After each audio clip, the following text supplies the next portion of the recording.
What's going on, Internet? Eric Bandholz here, founder of Beardbrand, and today I'm talking about the things they don't tell you when it comes to perseverance.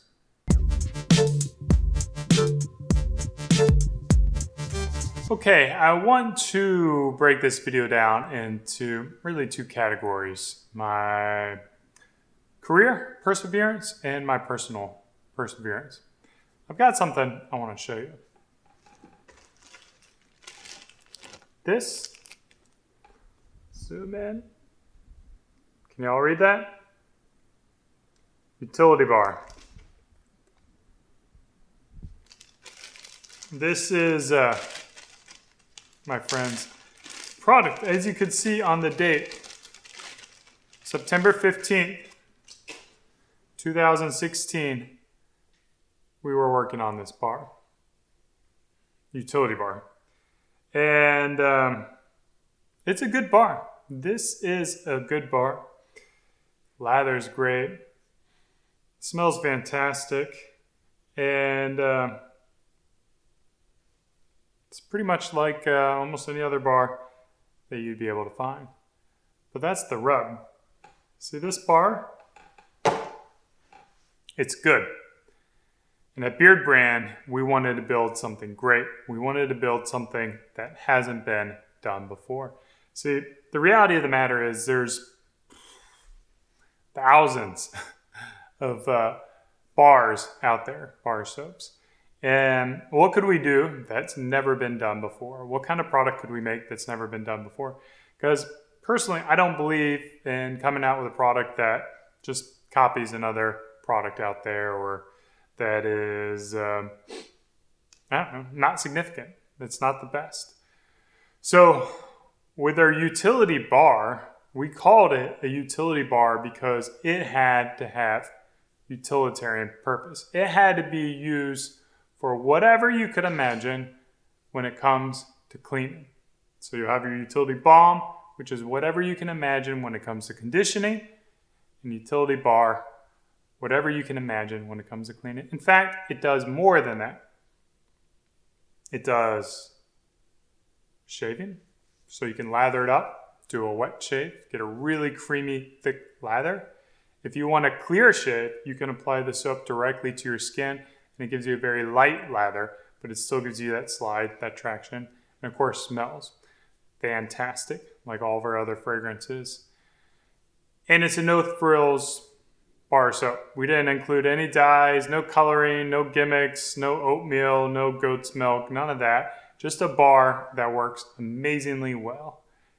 And we did it.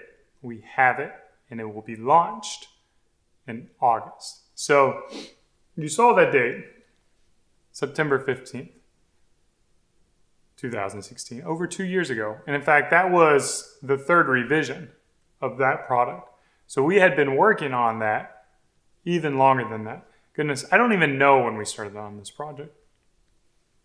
And when it comes to perseverance, in work, you should have, or if you don't have it, I would highly recommend it, core values that you need to stick by. And those core values are what's going to drive you to do the things that you need to do.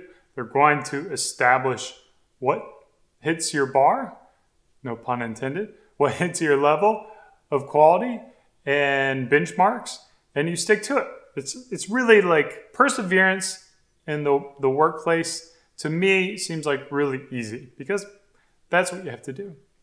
But the challenge, I think, is really perseverance in your personal life. Let me show you something.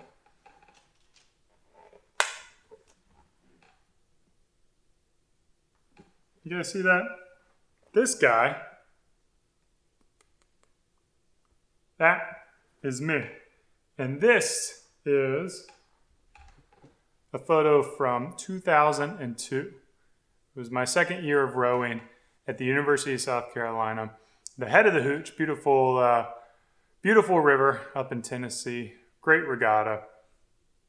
And in 2002, I was driven to be the best rower. I was driven to win regattas. I was driven to win races. So 12 workouts a week, training, lifting weights, exercising, doing everything I could to get a second faster, to get a millisecond faster, to have a new PR on the erg. But this, this is my hat from Austin Rowing Club. So 2018, 16, a decade and a half later, I'm still rowing. And I'm rowing with Austin Rowing Club. But here's the thing. I'm doing it different, right? I'm no longer racing to win. My top priorities are my family and my business and my coworkers and my friends. And of course, my health. My health is really high up there. But my drive to win regattas and my drive to get first place and get my PRs is no longer there. So how do you persevere in scenarios where really like your core values change? Because in rowing in 2002, my core value was the win. 2018, that's no longer my core value. I think part of the key is finding things that you're willing to adapt and grow and change with as you, as individuals, change personally. Personally, with my experience in marriage, I think it's a very similar thing. The person that you are when you get married is probably going to be slightly different or completely different than the person you are 5 years down the road, 10 years down the road, 15 years down the road. And what you need to have is that frame of mind that says, like, almost like I'm committed to rowing. I want to be part of rowing. And what I'm willing to do is change my core values to fit in with rowing. And, or to a certain degree, like with your marriage or with your relationships, is like, I really want to maintain this relationship. So I'm willing to change and adapt and become a different person. And, you know, at the same time, like have core values, right? Your core value could be commitment or love or you know, freedom, hunger, trust, my own personal core values. And those can kind of tie in to those relationships. But the thing that no one tells you about perseverance is, you know, you're going to see all these winners talk about how great it is, and all they had to do is persevere, and all those crappy days, and they just persevered. You know, they just woke up early, worked harder than everyone, and then they finally found success. Well, the truth is, I have persevered with Beardbrand and developing products and building that team, and I've persevered with my relationship with my wife, and I've persevered with rowing. And rowing's definitely had my dips, and I've gone years without even rowing. But I haven't persevered in so many other things that I've got a whole wake of failed projects behind me that you could say I gave up on. I quit. And that's the reality of perseverance. Isn't so much that you have to persevere through everything all the time. The deal is you need to find those core things that really make a difference in your life and really enhance your life and really bring joy and happiness to you and contentness to you. And you need to persevere with those things. And all the other noise, yeah, you can try this. You can experiment with that and get a feel for what other things are.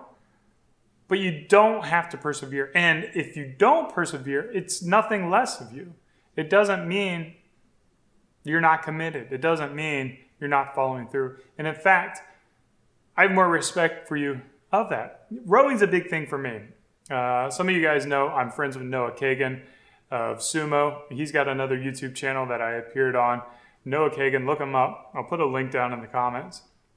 And I got him to come out to a couple of rowing practices. And he's pretty good. Like, he's got good technique. He picked it up really quick.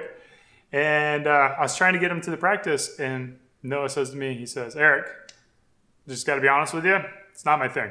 I don't enjoy it. He likes his other workouts.